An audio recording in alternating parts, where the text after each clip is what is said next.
수술을 해야 된다는 거는 수술로 반드시 좋아질 수 있어야 돼요. 근데 그런 경우가 많지 않다면 당연히 수술이 줄어들어야 되는 거죠.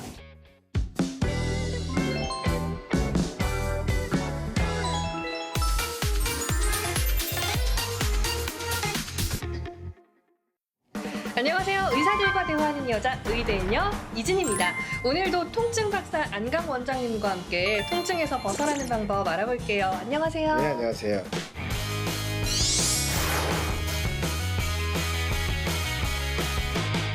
자, 통증에 대한 궁금한 점 있으신 분들 네. 댓글 남겨주시면 답변 드리는데요.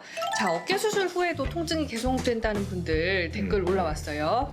사실 뭐 수술 꼭 해서 너무나도 잘 이렇게 생활하시는 분들 있지만 그 중에 수술해서 통증이 심화되는 분들도 있어요. 그쵸. 이게 참 여러 가지 경우가 있는데 이럴 경우 네, 수술이라는 거는 이제 명확한 선이 있어야 되거든요. 이걸 했으면 확실히 뭐가 좋아진다. 그게 아니면 이제 안 해야 되는 경우가 많은데, 이제 어깨는 퇴행성 변화기 때문에 사실은 수술이 좀 과하게 된다면 효과가 없을 수도 있겠죠. 그래서 일단은 어깨가 이제 힘줄이 망가지고 하는 그런 자체는 그 단순히 그냥 힘줄이 부딪히는 것만 한 거나 되는 게 아니고, 또 이제 힘줄 자체는요 붙는 조직이 아니에요. 그래서 이걸 묶거나 단단하게 조여도 이것이 유지가 잘 안 돼요. 네. 그렇기 때문에 그 힘줄이 연결됐다고 하는 것들도 정말 연결될 수 있는지 잘 꼼꼼하게 따져보셔야 될 필요가 있고요. 수술을 해야 된다는 거는 수술로 반드시 좋아질 수 있어야 돼요. 근데 그것도 있지만 그것도 이득도 생각해도 손해도 생각해야 돼요. 수술을 한 다음에 몇 달 동안 관절이 움직이지 않으면서 그 주위에 근육이 빠지게 되면 어깨 자체는 더 퇴할 수도 있다는 것도 생각하셔야 돼요. 그래서 정말 꼭 수술이 필요한 것인지는 2번, 3번 곱씹을 필요가 있어요. 그러나 만약에 정말 수술이 필요한 경우에 했다면 그건 필요한 거거든요. 그건 하셔야 되는 거죠. 그러면 네. 오늘 얘기는요. 네. 수술이 잘 된 그 여러 케이스를 제외하고 네. 수술을 했음에도 통증이 생기는 경우 이 부분에 대해서 얘기를 좀 나눠볼게요. 예. 정말 많죠. 그냥. 통증이 계속되는 이유가 뭔지 일단 좀 포괄적으로라도 설명을. 예를 들어서 척추협착증에서 이제 수술로 병이 없어졌다라는 거는 사실 불가능한 얘기고요. 예를 들어서 척추협착증처럼 보이지만 신경이 눌리는 거가 있었을 때 그 눌리는 게 해제되면서 통증이 좋아진다. 이건 가능해요. 그건 이제 협착증 자체라기보다 일시적인 눌림이 해소되는 걸 얘기하는 거죠. 네. 왜 그러냐면 척추협착증이라고 하는 거는 오랫동안 그 주위에 척추 주위가 긴장돼 있었다는 거예요. 중요한 거는 그 척추 주위를 계속 긴장시키는 원인은 이미 신경회로를 따라서 변해 있는 거예요. 그거는 젊었을 때도 아팠다 안 아팠다 했던 거고, 나이 들어도 아팠다 안 아팠다 했던 거고, 그거는 계속된 거예요. 척추 수술을 한다 그래서 그 주위가 긴장되는 게 없어지는 거, 그 퇴화가 멈추는 건 아니에요. 그렇기 때문에 이것이 정말 장애가 오는 거고, 정말 인생이 정말 나빠지는데 수술하면 정말 극적으로 좋아질 수 있는 상황이라고 확신이 든다면 해야겠지만, 그런 경우가 많지 않다면 당연히 수술이 줄어들어야 되는 거죠. 그리고 수술 후에 통증 계속될 때 주사 치료로 좀 많이 완화를 시키잖아요. 이것도 좀 그것도, 여러 가지 얘기가 있더라고요. 이거는 선생님. 뭐 도움이 될 수도 있겠죠. 예. 도움이 안 될 수도 있고, 예. 도움이 될 경우는 해야겠죠. 왜냐하면 염증이 심하면 물론 도움이 될 수도 있는데 사실 이게 퇴화에 부추길 수도 있는 부분도 있어요. 이건 제가 심각하게 얘기하지는 말, 그건 이제 개인적인 판단인데, 예. 그러니까 아닐 경우에 대해서 한번 말씀 주시죠. 예. 환자분들께서 이건 내가 정말 꼭 필요한가 아닌가 생각을 하고, 일반적으로는 스테로이드 자체가 만성통증에는 효과가 있는 약은 아닙니다. 요까지만 말씀드릴까.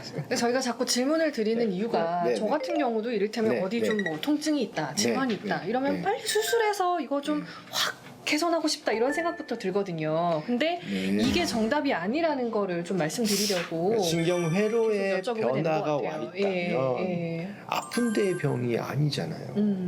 그러면 아픈 데에 주사를 맞거나 아픈 데를 고정하는 게 때에 따라서는 해가 될 수도 있죠. 그렇죠. 그거를 알고 네. 있어야 좀 본인도 정확한 판단을 예, 좀 다양한 진단을 좀 받아볼 수 있는 기회를 네. 가질 수 있는데 네. 이게 저 같은 경우도 수술과 주사가 네. 전부가 아니구나라는 걸 맞습니다. 알고 나니까 오히려 좀 제 질환에 대해서 다양하게 생각해 볼 네. 수 있는 네. 네, 그런 시간이 돼서 좀 좋았거든요. 맞습니다. 의외로 별게 아니더라고요. 그러니까 생활 습관만 개선을 해도 충분히 나아질 수 있는 건데 그렇죠.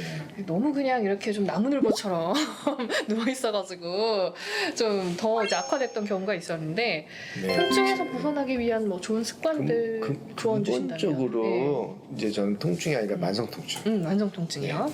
급성 통증은 보통 저절로 낫는 거고, 그렇죠. 그다음에 의학적인 치료에서 치료가 잘 됩니다. 약에도 잘 됐고. 근데 만성 통증은 이제 그게 아닌 거죠. 신경 회로의 병이라고 말씀드립니다. 네. 그러면 이제 만성 통증이라고 하면 그때부터 이제 퇴행성 질환이라고 생각하셔야 돼요. 퇴행성 질환은 뭐냐면 고혈압, 당뇨, 비만, 그다음에 뭐 암, 뭐 치매, 뭐 여러 가지가 다 퇴행성이잖아요. 퇴행성 질환의 원칙은 생활 형태를 바꾸는 거예요. 생활 형태를 바꾸지 않고 좋아질 수 없는 거죠.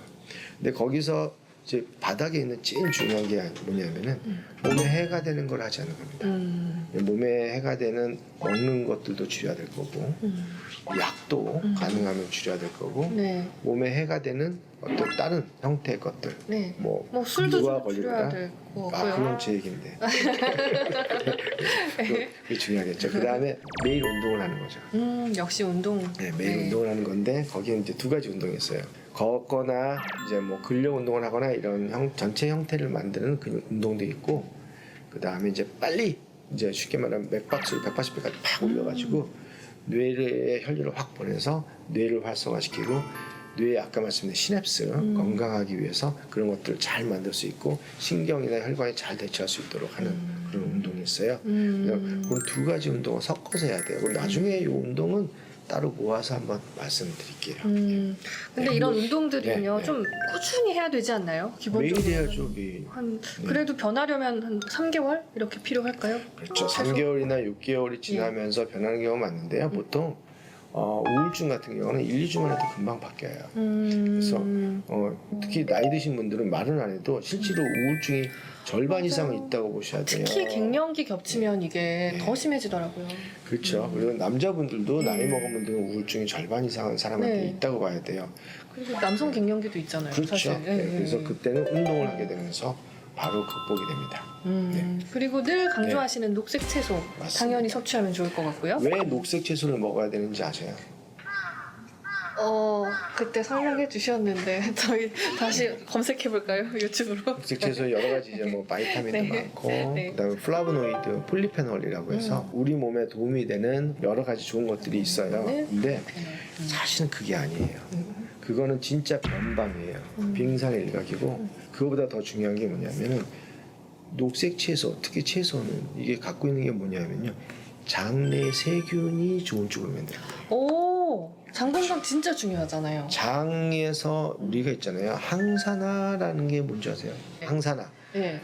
산소가 이제 산화가 될 때 산소를 만나는 게 산화잖아요. 그러면 전자가 튕겨 나가는데 그걸 누군가 흡수해 버려야 되잖아요. 근데 그거를 항산화가 한다는 거 아니에요. 그죠? 그래서 그 항산화를 하는 능력이 제일 먼저 일선에 있는 애들이 누구냐면은 장이란 말이에요. 장에서 좋은 세균이 많이 있어야 항산화를 할 수 있는 토대를 만들어줘요. 그래서 이것들이 소화하면서 이제 산화가 많이 되는데 그것들을 지켜주잖아요. 그러니까 항산화 하려면 좋은 세균이 있어야 된다.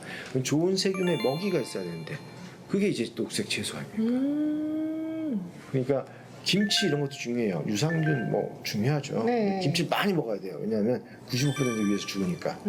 김치 먹으려면 많이 드셔요. 그러면 살찔 것 같은데. 짜게 하지 말고. 아이 김치 짜.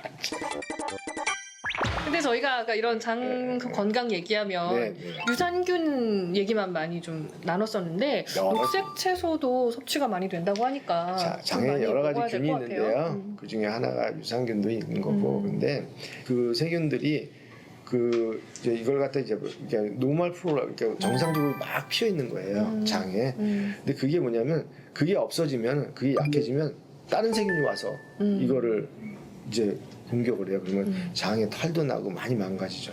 그 다음에 또 이게 나쁜 세균으로 바뀌게 되면 그때부터 이제 엄청나게 산화가 되겠죠. 그러면 이제 면역력 자체가 확 떨어져요. 그래서 그 다음에 다른 장기들이 빨리 망가지고 그래서 풀을 먹어주는 거예요. 왜냐하면 녹색 채소. 걔네들이 먹을 게 있어야죠. 좋은 균들이. 걔네들이 먹을 걸 줘요. 걔네들은 또 웃기는 게 이런 걸 안 주면 장벽을 뜯어 먹어요. 그래서 장에 탈을 만들어요. 그래서 악동들이네요. 꼭 아주. 줘야 돼요, 꼭 네. 녹색 채소 홍보대사 안강 선생님의 네, 설명 잘 들어봤습니다. 네. 자, 오늘 이야기 여기서 마무리할게요. 네. 좋아요와 구독 꼭 눌러주세요. 감사합니다. 류마티스 관절염은 말 그대로 면역 질환. 관절의 형태, 관절의 붓기에 변형된 정도에 따라서 관절은 닳는 게 아니라 불안정에 의해서 흔들려서 망가진다고 생각하셔야 돼요.